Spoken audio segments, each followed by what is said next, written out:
بسم اللہ الرحمن الرحیم۔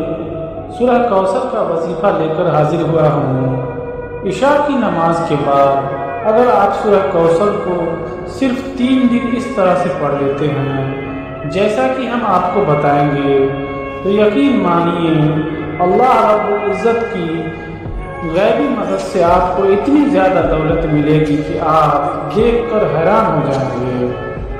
یہ قرآنی وظیفہ آپ اپنے جستی مولی پریشانی کو حل کرنے کے لیے آپ پڑھیں گے انشاءاللہ تعالی 3 دن کے اندر آپ کا جو مسئلہ ہے وہ حل ہو جائے گا۔ سورہ کوثر قرآن پاک کی سب سے چھوٹی سورہ ہے۔ اس سورہ کو قرآن مجید میں بہت زیادہ فضیلت حاصل ہے۔ جب کفار مکہ نے نبی پاک صلی اللہ علیہ وسلم کو ابتر کہنا شروع کیا اس وقت سورہ کوثر کا نزول ہوا جس میں کفار کو ابتر کہا گیا ہے۔